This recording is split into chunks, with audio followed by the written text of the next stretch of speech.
हरे कृष्णा। अध्याय दूसरा, श्लोक नंबर 65। प्रसादे सर्वदुःखानां हानिरस्योपजायते प्रसन्नचेतसो हि असु बुद्धिपर्यवतिष्ठते। इसका अर्थ, इस प्रकार कृष्ण भावनामृत में तुष्ट व्यक्ति के लिए संसार के तीनों ताप नष्ट हो जाते हैं और ऐसी तुष्ट चेतना होने पर उसकी बुद्धि शीघ्र ही स्थिर हो जाती है। हरे कृष्णा। तो ये था इस श्लोक का अर्थ दोस्तों इस श्लोक में तात्पर्य नहीं दिया है श्रीला प्रभुपाद ने। मैं इसीलिए आपको थोड़ा सा ये बताती हूँ संक्षेप में कि यहाँ पे भगवान क्या बता रहे हैं। तुष्ट व्यक्ति मतलब संतुष्ट व्यक्ति जो खुश है। तो इससे ये पता चलता है दोस्तों, हमको समझने वाली बात है कि कृष्ण भावनामृत में रह के ही असली संतुष्टि मिलती है ना। सुख चैन नहीं, संतुष्टि मिलती है। वो संतुष्टि जो तीनों तापों को भी नष्ट कर देती है, चेतना जो हमारी चेतना है, कॉन्शियसनेस है, उसको भी खुश करती है और बुद्धि जो भ्रमित हो गई है, लॉस्ट हो गई है, उसको भी स्थिर करती है। यानी एक तीर से मल्टीपल निशान।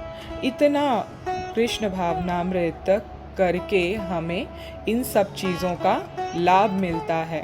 तो भगवान, जब हम पूर्णता से भगवान को शरण लेते हैं तो भगवान हमारी इंद्रियों के स्वामी हैं, इंद्रियों का वो संयम करते हैं और हमें भक्ति से भर देते हैं।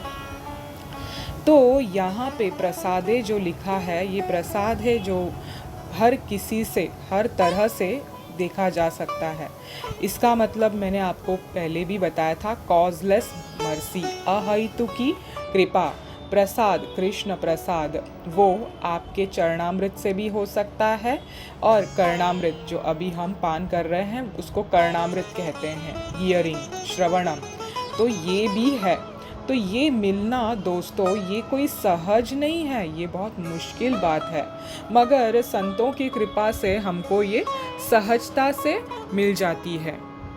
इतना संतों की कृपा होती है, बट देरी हमारी तरफ से होती है ना।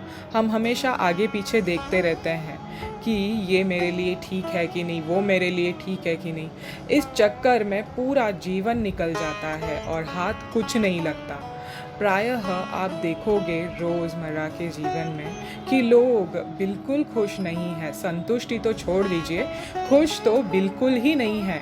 वो टीवी देख के अपना खुशी बिताना चाहते हैं, वो थोड़ा सा शॉपिंग करके खुशी इकट्ठा करना चाहते हैं, इधर उधर की बातें, जेलसी, हेट्रेट, बस यही चीज़ें लगी हुई हैं अन्य लोगों से बात करने में। तो इसमें संतुष्टि कहाँ से मिलेगी?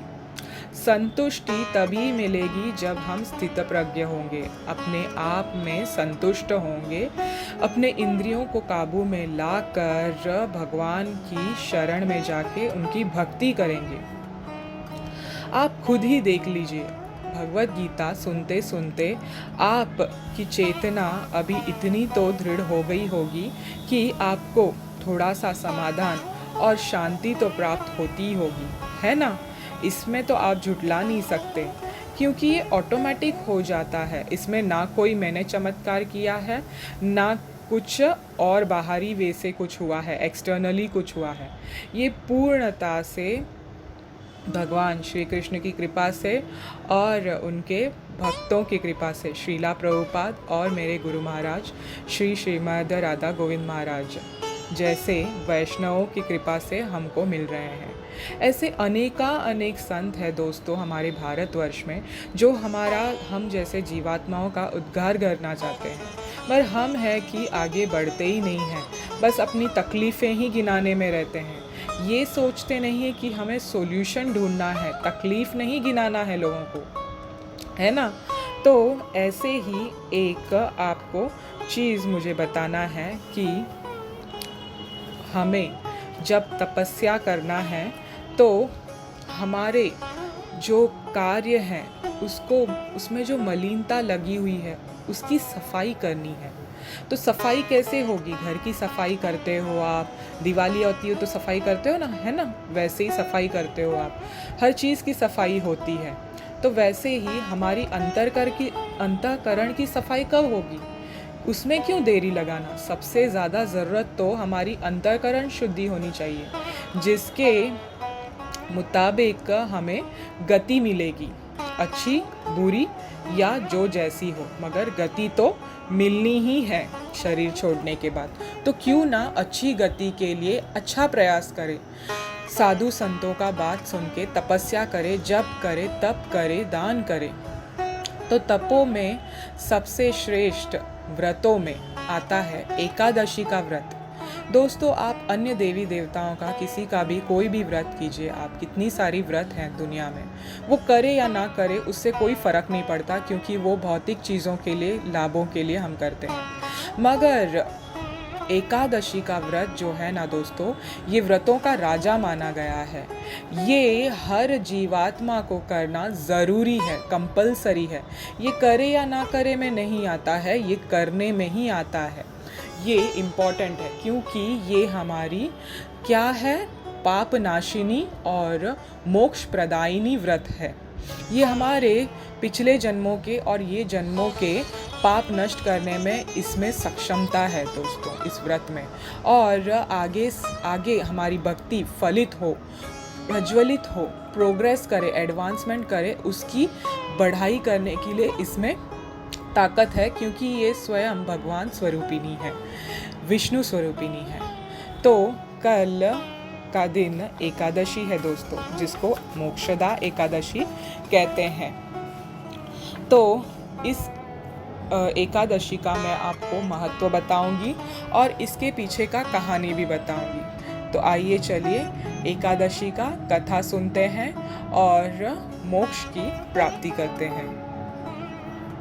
एक बार की बात है, युधिष्ठिर महाराज एकादशी व्रतों के बारे में कृष्ण भगवान से पूछ रहे थे। तो उनने पूछा कि मार्गशीर्ष मास के शुक्ल पक्ष में कौन सी एकादशी होती है भगवान, उसकी क्या विधि है तथा उसमें किस देवता का पूजन किया जाता है। स्वामिन, यह सब यथार्थ रूप से मुझे आप कृपा करके भगवान बताइए।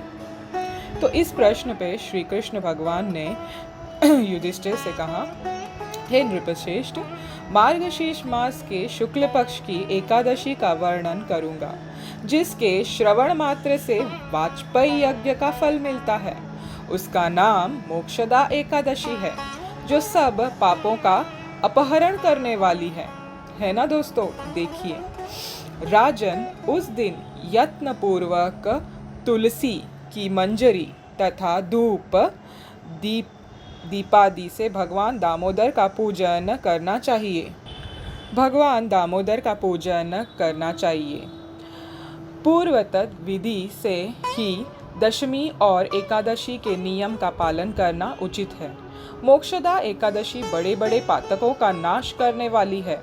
उस दिन रात्रि में मेरी प्रसन्नता के लिए नृत्य, गीत और स्तुति के द्वारा जागरण करना चाहिए। जिसके पितृ पापवश नीचे योनि में पड़े हो, वे इस एकादशी का व्रत करके इसका पुण्यदान अपने पितरों को करे तो पितृ मोक्ष को प्राप्त होते हैं। इसमें तनिक भी संदेह नहीं है। पूर्व काल की बात है, ये अब भगवान कथा सुना रहे हैं हमको एक राजा की। वैष्णवों से विभूषित परम रमणीय चंपक नगर में वैखानस नामक राजा रहते थे।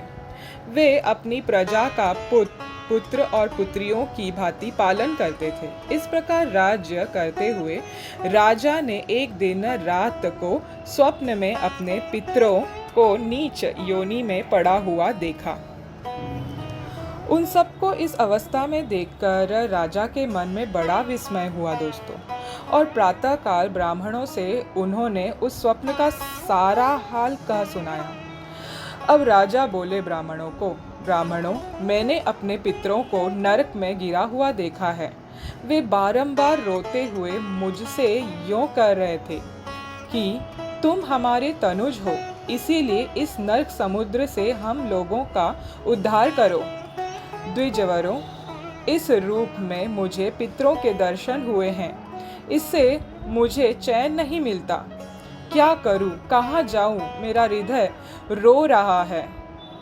हे ब्राह्मण श्रेष्ठों, वह व्रत, वह तप और वह योग जिससे मेरे पूर्वज तत्काल नरक से छुटकारा पा जाएं, बताने की कृपा करें। मुझे बलवान तथा साहसी पुत्र के जीते जी मेरा माता पिता घोर नरक में पड़े हुए हैं, अतः ऐसे पुत्र से क्या लाभ है।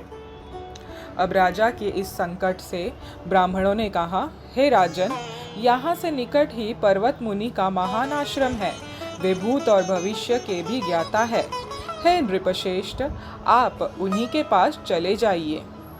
अब राजा ने ब्राह्मणों की बात सुनकर महाराज वैखानस शीघ्र ही पर्वत मुनि के आश्रम पर गए और वहां उन मुनि श्रेष्ठ को देखकर उन्होंने दंडवत प्रणाम करके मुनि के चरणों का स्पर्श किया। मुनि ने भी राजा से राज्य के 7 अंगों की कुशलता पूछी। इस पर राजा ने कहा, स्वामिन, आपकी कृपा से मेरी राज्य के 7 अंग सकुशल है, किंतु मैंने स्वप्न में देखा है कि मेरे पितृ नरक में पड़े हैं, अतः बताइए कि किस पुण्य के प्रभाव से उनका वह से छुटकारा होगा। राजा की यह बात सुनकर मुनिश्रेष्ठ पर्वत एक मुहूर्त तक ध्यानस्थ रहे। ठीक है, इससे बाद वे राजा से बोले, महाराज, मार्गशीर्ष के शुक्ल पक्ष में जो मोक्षदा नाम की एकादशी होती है, तुम सब लोग उसका व्रत करो और उसका पुण्य पितरों को दे डालो। उस पुण्य के प्रभाव से उसका नरक से उद्धार हो जाएगा। इस पर अब भगवान श्री कृष्ण ने कहा युधिष्ठिर से, हे युधिष्ठिर, मुनि की यह बात सुनकर राजा पुनः अपने घर लौट आए। जब उत्तम मार्गशीर्ष मास आया, तब राजा वैखानस ने मुनि के कथानुसार मोक्षदा एकादशी का व्रत करके उसका पुण्य समस्त पितरों सहित पिता को दे दिया। पुण्य देते ही क्षण भर में आकाश से फूलों की वर्षा होने लगी। वैखानस के पिता पितरों सहित नरक से छुटकारा पा गए और आकाश में आकर राजा के प्रति यह पवित्र वचन बोले, हे बेटा, हे पुत्र, तुम्हारा कल्याण हो। यह कहकर वे स्वर्ग में चले गए हंसी खुशी। राजन, जो इस प्रकार कल्याणमयी मोक्षदा एकादशी का व्रत करता है, उसके पाप नष्ट हो जाते हैं और मरने के बाद वह मोक्ष प्राप्त कर लेता है। यह मोक्ष देने वाली मोक्षदा एकादशी मनुष्य के लिए चिंतामणि के समान समस्त कामनाओं को पूर्ण करने वाली है। इस महात्म्य के पढ़ने और सुनने से वाजपेयी यज्ञ का फल मिलता है। एकादशी के समान पापनाशक व्रत दूसरा कोई नहीं है। अपना और अपने पूर्वजों का उद्धार, कल्याण के लिए और उनके गति के लिए उनकी नरक यातना सजा कम और खत्म करने के लिए एकादशी व्रत करना बहुत ज़रूरी है। तो देखा दोस्तों, एकादशी का व्रत कितना महत्व है। ऐसे ही एकादशी महीने में 2 बार आती है, 15 दिन में 1 बार। तो सरलता से आप कभी भी कर सकते हो। तो ये इतनी पुण्य प्रदायिनी है और हमारे भक्ति को प्रज्वलित करती है, तो कौन नहीं करना चाहेगा, क्यों देरी करना चाहेगा। तो कल एकादशी के दिन मोक्षदा एकादशी माना गया है, इसका नाम ही मोक्षदा एकादशी है। तो कृपया आप अपना भला चाहते हो और अपने पितरों का, और जो जहाँ पे भी हो, किसी भी लोक में हो आपके पितृ, आप चाहते हो उनको उस यातना से वहाँ से मुक्ति मिले, तो आप एकादशी का व्रत तो सरलता से रख सकते हैं, इसमें कोई कठिनाई नहीं है। तो क्यों ना सब हम इस एकादशी का फ़ायदा उठाएं, है ना। तो बोलिए, मोक्षदा एकादशी की जय। हरे कृष्ण कृष्ण कृष्ण हरे हरे, हरे राम राम राम हरे हरे। श्री कृष्ण भगवान की जय। श्रीला प्रभुपाद की जय।